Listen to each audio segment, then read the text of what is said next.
Hello friends, welcome to competitive exams corner. ఈరోజు నేను last క్లాస్లో డైజెస్టివ్ సిస్టమ్ గురించి తర్వాత బ్లడ్ గురించి ఎక్స్ప్లెయిన్ చేశాను. టుడే క్లాస్లో నేను cell the unit of life దీని గురించి ఎక్స్ప్లెయిన్ చేస్తాను.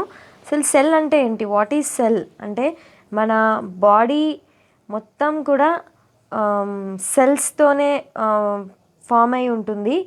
Total body is made up of only cells. మనం ఒక సింగిల్ సెల్ నుంచే ఆర్గానిజం ఫామ్ అవుతుంది. సెల్స్ అనేవి చాలా రకాలు ఉంటాయి.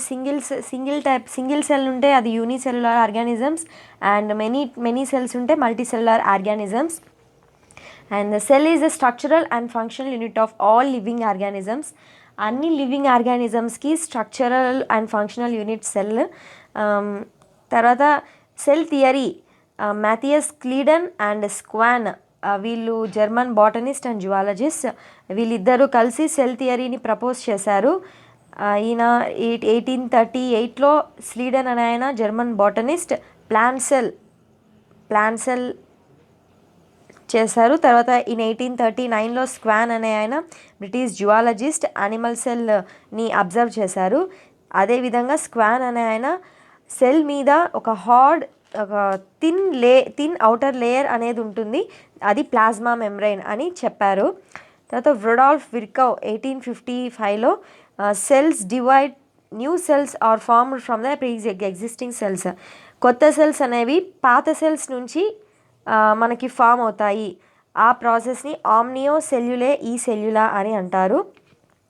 తర్వాత cytoplasm present in both plant cell and animal cell. Cytoplasm means it's a viscous fluid అనమాట. మన ప్రతి సెల్లో ఈ సైటోప్లాజం అనేది ఒక మెయిన్ అరేనాగా, తర్వాత సెల్యులార్ యాక్టివిటీస్కి మనకి సైటోప్లాజం అనేది యూజ్ అవుతుంది. Cells are of two types, eukaryotic cells and prokaryotic cells. Eukaryotic సెల్స్లో ఇవి endoplasmic reticulum, Golgi complex, lysozymes, mitochondria, microbodies, vacuoles ఇవన్నీ ఉంటాయి. ప్రొకారియోటిక్ సెల్స్లో ఇవన్నీ యాబ్సెంట్, ఇవేమీ ఉండవు. తర్వాత వాట్ ఈజ్ యూకారియోటిక్ సెల్ అంటే ఏమంటే మెంబ్రెయిన్ బ్రౌన్ ఆర్గనెల్స్ ఉంటాయి యూకారియోటిక్ సెల్లో. ప్రొకారియోటిక్ సెల్లో మెంబ్రెయిన్ బ్రౌన్ ఆర్గనెల్స్ ఆర్ యాబ్సెంట్ అనమాట. So this is the differences between eukaryotic and prokaryotic cell. And next, ribosomes is a non-membrane brown organelle. The ribosomes ki surround elanti layer ane surround ayi undadu. It is a non-membrane brown organelle present in both eukaryotic and prokaryotic cells. And animal cells contain animal cells lo non-membrane bound organelle వచ్చేసి centrosome. Cell డివిజన్లో మనకి centrosome అనేది మనకు use అవుతుంది.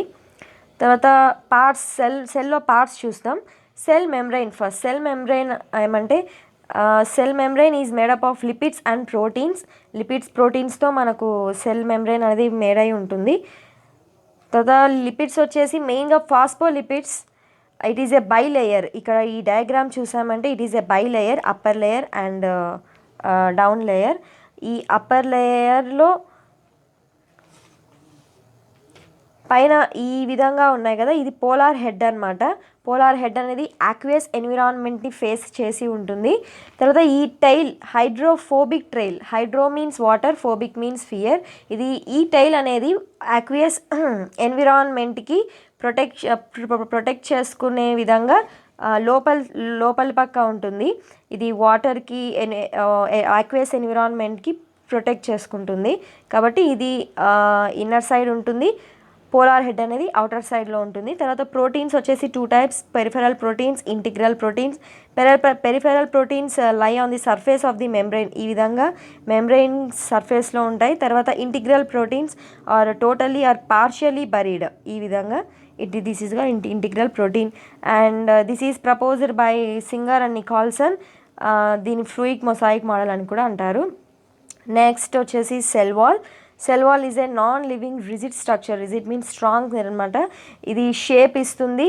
తర్వాత mechanical damage నుంచి సెల్ని protect చేస్తుంది, ఎటువంటి మెకానికల్ డ్యామేజ్ లేకుండా చేస్తుంది. మామూలుగా cell wall is made up of cellulose, hemicellulose, pectin, galactans, mannans, carbon calcium carbonate, proteins ఇవన్నీ మనకు ఉంటాయి. Cell wall contains these are types of substances. And cell wall వచ్చేసి ప్రైమరీ సెల్ వాల్ ఉంటుంది, secondary cell wall ఉంటుంది, middle lamella ఉంటుంది. Middle లామెల్లాలో ఎక్కువగా calcium pectate అనే ఒక సబ్స్టెన్స్ అనేది ఎక్కువగా ఉంటుంది. అండ్ ఒక సెల్కి ఇంకొక సెల్కి ఒక కనెక్షన్ ఉంటుంది, దానినే ప్లాస్మోడెస్మేటా అంటాము. ఈ ఒక సెల్ నుంచి ఇంకొక సెల్కి ఏమైనా అయాన్స్ ఇలాంటివి మనకి ట్రాన్స్పోర్ట్ అవుతూ ఉంటాయి ఒక సెల్ నుంచి ఇంకొక సెల్కి.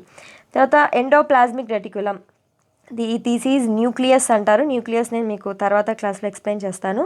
న్యూక్లియస్కి నియర్గా ఈ విధంగా స్ట్రక్చర్స్ ఉన్నాయి కదా, నెట్వర్క్ లైక్ స్ట్రక్చర్స్, దీన్ని ఎండోప్లాస్మిక్ రెటిక్యులం అంటారు. These are of 2 types, rough endoplasmic reticulum, smooth endoplasmic reticulum. Rough endoplasmic రెటిక్యులంలో రైబోజోమ్స్ ఉంటాయి, దానివల్ల రఫ్ ఎండోప్లాస్మిక్ రెటిక్యులం అంటారు. స్మూత్ ఎండోప్లాస్మిక్ రెటిక్యులంలో రైబోజోమ్స్ యాబ్సెంట్, అందుకని దీన్ని స్మూత్ ఎండోప్లాస్మిక్ రెటిక్యులం అంటారు. రైబోజోమ్స్ మామూలుగా మనకి ప్రోటీన్ని సింథసిస్ చేస్తాయి, కాబట్టి ఈ rough endoplasmic reticulum helps in the synthesis of proteins. And smooth endoplasmic రెటిక్యులంలో రైబోజోమ్స్ యాబ్సెంట్ కాబట్టి these are synthesis for lipids. And animal సెల్స్లో అయితే లిపిడ్ లైక్ స్టెరాయిడ్ హార్మోన్స్ని మనకు సింథసిస్ చేస్తుంది ఈ స్మూత్ ఎండోప్లాస్మిక్ రెటిక్యులం అనేది. So this is about endoplasmic reticulum. Next Golgi apparatus. Okay, thank you. Jai Hind.